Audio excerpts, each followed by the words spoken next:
All right. Who's this guy? Any guesses?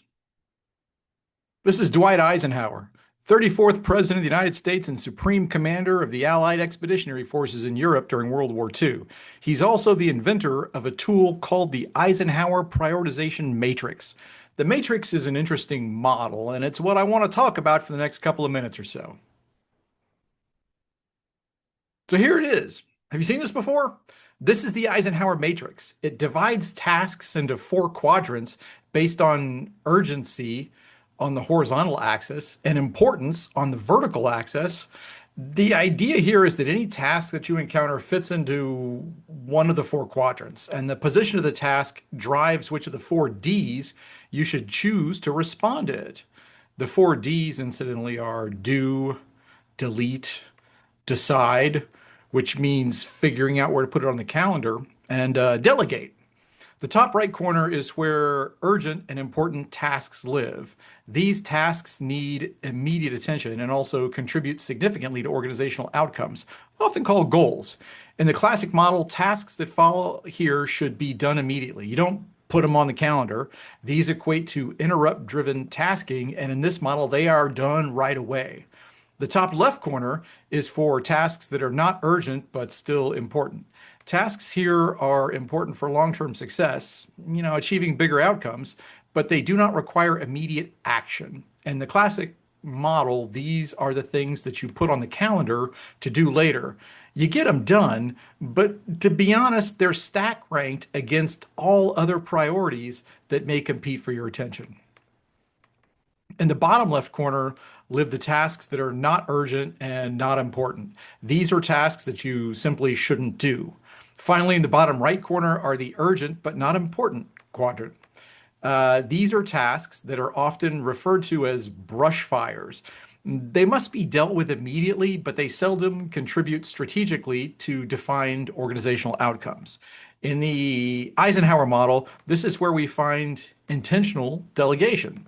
So, why does this matter? To be honest, by understanding the difference between urgency and importance, a person can prioritize their workload and avoid getting bogged down in tasks that don't truly matter. And yeah, I know what you're thinking. I get it. This is a really old model. So why is it still relevant today? Well, for one thing, it helps focus on what matters. By identifying and prioritizing important tasks, you can avoid wasting time on less critical stuff. Another thing, it reduces stress. By delegating or eliminating less important tasks, you can free up time and energy to focus on things that will make a difference, both for your life and your goals. Last thing is it improves productivity. By prioritizing tasks effectively, you can complete more work in less time. So, the tool's smart and the tool's powerful, but it does have some shortcomings. First, it's optimized for task prioritization at the individual level rather than at the team or department level. Second, it doesn't account for the pace of modern existence, the number of tasks, the volume, and the speed at which these tasks arrive, their velocity in the corporate world. Furthermore, the matrix is not structured well. To be honest, it's not structured well for someone who believes in FOO leadership. FOO is the idea that a leader's primary role is to facilitate outcomes for others, FOO. Finally, large language models and agentic AI are changing the nature of work at the fundamental level and must be accounted for somewhere in the model.